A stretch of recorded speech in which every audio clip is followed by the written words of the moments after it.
So today I'm going to show off what I'm going to call the Master B8 drill, and the reason why I call it that is because, in my opinion, this is the ultimate test of your handgun fundamentals utilizing the B8 target. Now, if you're even remotely interested in shooting and shooting well, you probably have a stack of B8s lying around somewhere. This is a 25-yard timed and rapid-fire target developed for the pistol sport of bullseye pistol shooting.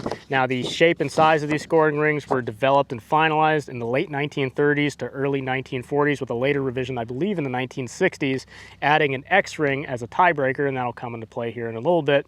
But essentially, what we're looking at is a traditional point scoring system, a series of concentric rings with a numerical point value. The highest numerical value on this particular target is a 10, and like I said, the X-ring is a tiebreaker. The exact sizes of these scoring rings: the X-ring is 1.7 inches, the 10 ring is 3.3 inches, the 9 ring is 5.5 inches, and the 8 ring is 8 inches. So how are we going to use this target? Well, we're going to post it out at 25 yards, which is the regulation distance for this target, and we're going to shoot 3 blocks of 10-shot series. The first series is going to be a slow fire series. It's going to be 10 shots fired in a time limit of 10 minutes. And for the slow fire series and the slow fire series alone, we're going to be using what I'm going to call alternate scoring on the B8. Essentially, every scoring ring has one less point value than its numerical face value. So, for example, the X ring will become the 10 ring, the 10 ring will become the 9 ring, the 9 ring will become the 8 ring, and so on. The next 10-shot series is going to be made up of 2 strings of 5 shots each in a time limit of 20 seconds per string. And that's going to be using the face value scoring on the B8. And last but not least, the third 10-shot series will be the rapid fire series. That's going to be 2 5-shot strings in a time limit of 10 seconds per string. Now, because we're not shooting any more than 5 shots per string, this is in fact revolver friendly. You could even shoot it with a 5-shot Smith & Wesson J-frame. And today I will be demonstrating with a Smith & Wesson K38 using some lead wad cutters of an unknown origin. I don't know how these are going to stack up, but we're going to find out. I'm going to go ahead and set up the second camera so that you can see my shots as they fall in. First series is going to be 10 shots in a time limit of 10 minutes. So just to throw in some post commentary here, and yes, I am sick. I always consider slow fire pistol shooting like this to be the classical music of shooting, classical education, if you will. And the reason that I'm having to talk over this right now is because I know that it's not flashy. It's not fun to watch someone stand there completely still and pull the trigger on a gun, even if I have the target camera set up. Just like it's not flashy and cool to sit there at a piano and learn how to play Twinkle Twinkle Little Star, or learn one note at a time in a single song or a single segment of a song. Everyone wants to jump straight into running around and mad jumping targets. Everyone wants to jump straight into strumming and singing on a guitar when they really should be focusing on the fundamentals. And if you take nothing else from this video, know that this slow fire portion is absolutely the most important part of this entire exercise, and where the vast majority of people need to be practicing. All right, let's go down and score. When it comes to scoring a target, if the shot hole touches a scoring ring, it gets the next higher value. Now, I'm shooting wad cutters, so they punch nice clean holes, so it's very easy to determine whether or not the shot hole is in or out. Now, if you're shooting ball or you're shooting hollow points or something like that, it's not going to punch super clean holes like this. It's going to punch shot holes that look like this. They're going to look significantly smaller than the actual diameter of the bullet, but you can kind of see the dark ring around where the bullet actually touched when it punched that hole. So go by that dark ring left over from the shot hole. Alternatively, you can get what's called an overlay, and this is just a transparent piece of plastic with different caliber sizes printed on it. So 38 caliber shot hole, you get your 38 caliber overlay, and you can very easily see whether or not it's touching the next higher scoring ring. So I'm going to go ahead and tally up this target.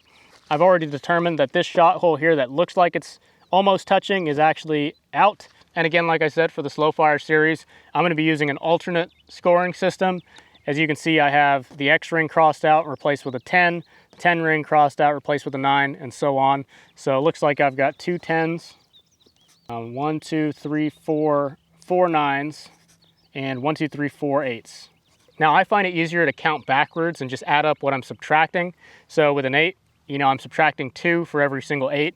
So I would count backwards: -2, -4, -6, -8, 9, 10, 11, 12. Giving me a total score on this stage of 88 out of 100 possible points. I would say anything 90 or above on the slow fire stage, you're doing pretty good for yourself. Now, I have a lot of people ask me about the shot timer app that I use on my phone, and you will hear it in the demonstration here in a bit. But I use an app called Bullseye Match on the Play Store, and it already has pre-built timers in there for a slow fire series that takes 10 minutes, a time fire series that takes 20 seconds per 5-shot string, and a rapid fire series which takes 10 seconds per 5-shot string. So this next series is the time fire series. It's going to be 2 strings of 5 shots fired in a time limit of 20 seconds per string at 25 yards using the face value scoring on the B8. I'm going to be using the Bullseye Match app. You're going to hear some range commands, and it's going to say ready on the right, ready on the left, ready on the firing line, and then it's going to beep. On the beep, I'm going to commence firing, and then I'm going to have 20 seconds to shoot my 5 shots. I'm going to do that twice. Ready on the right. Ready on the left. Ready on the firing line.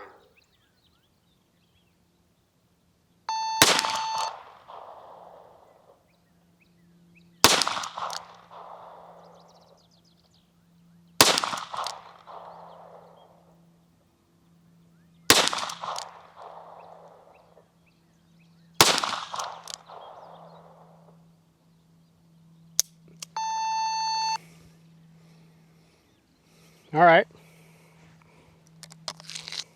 Okay, so that was the first string of 5 shots, time limit of 20 seconds. Ready on the right. Ready on the left. Ready on the firing line.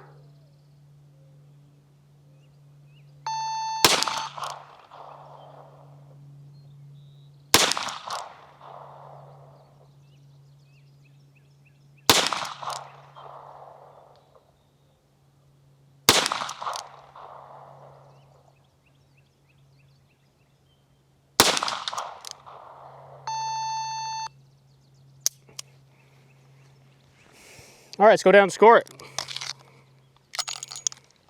So this target is actually better than my slow fire target. And you know, sometimes that happens. Sometimes you just find yourself thinking too hard about it when you're shooting 1 shot at a time, slow fire. Whereas when you don't have that luxury in the timed and rapid fire strings, you end up shooting a better target. So let's go ahead and score this again. For the time fire series that we just shot, we're going to be using the actual scoring rings on the B8. So I've got 2 9s and 2 X's. So I have a total of 98 with 2 X's. Now this is when it starts to get fun with a revolver. This is the rapid fire series. It's going to be 2 strings of 5 shots fired in a time limit of 10 seconds each. Let me go ahead and start the range commands. Ready on the right. Ready on the left. Ready on the firing line.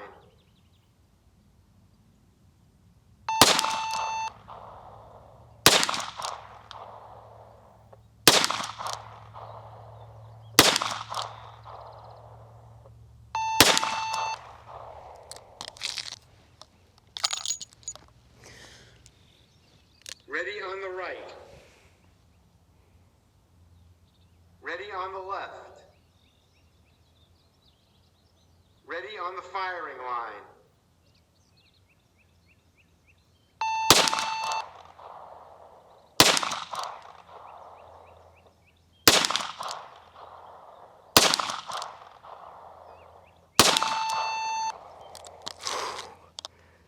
Golly. So again, counting backwards, 3, 5, 7, 8, 9. That gives me a total score of 91 with 0 X's. That's all right. So I just want to take a quick second to talk about the channel sponsor, Michael Scott-Earle. Michael Scott-Earle is a New York Times best-selling author known for a wide variety of book series of many different genres, but the ones that I'm currently engaged in are his Star Justice series of books. You can go ahead and follow the link in the description or the pinned comment, and you can get the first book in this series for free in an ebook format. It's a sci-fi action-adventure series, so if that's something that interests you, go ahead and get the ebook. It literally costs you nothing. You can also get most of his books in an audiobook format, which has actually been my preference since I do a lot of driving, and I think the voice acting and narration is actually really well done. So thank you to Michael Scott-Earle for sponsoring the channel, and also Bill is a big fan of Michael Scott-Earle's books.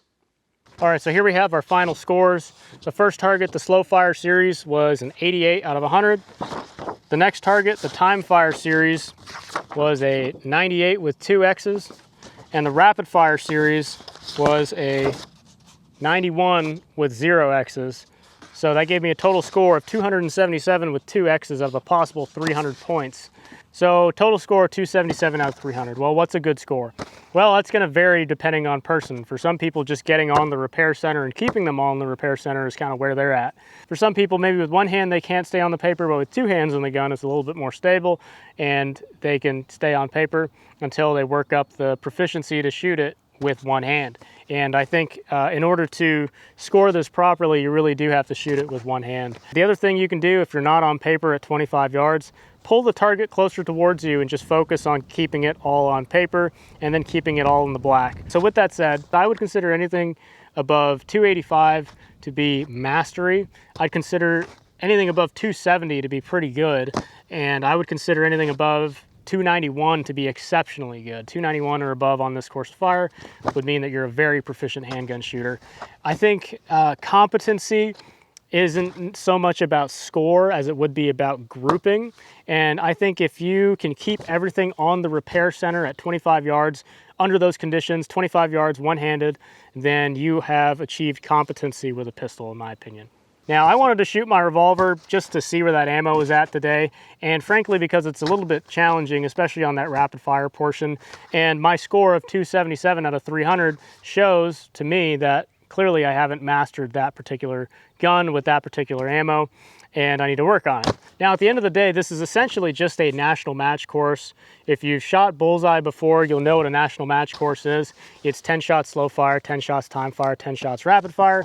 But in an actual match, you'd be shooting outdoors at 50 yards or indoors on reduced size targets. So I think by making this a B8 only test, it simplifies the logistics. You only need to stock 1 type of target. And frankly, if you can hold the X ring on a B8 at 25 yards, you can hold the 10 ring on the B6, which again has the exact same size scoring rings at 50 yards. A 10X target at 25 yards is roughly the same difficulty as shooting a perfectly clean target at 100 yards. Maybe a little bit easier, but pretty close. Especially if you're shooting a 45, it might be a little bit easier. So there you have it. That's the Master B8 drill. There's very little excuses. This is pretty much the ideal conditions. It strips down everything and tests purely your handgun fundamentals and scores you out of a possible 300 points. 30 shots, takes like 15 minutes to do if you're doing it without recording yourself like I'm doing. So go ahead and try it. All you need are some B8s and a handgun. Pretty much any handgun will do. So as always, thank you all for watching. Thank you especially to my channel members for supporting the channel directly. You too can become a channel member by clicking the join button next to the subscribe button. Also, thank you to my Patreon members over on Patreon. I now have a Patreon, so you can support me directly that way as well. Thank you to Scott-Earle for supporting the channel, and thank you all for watching.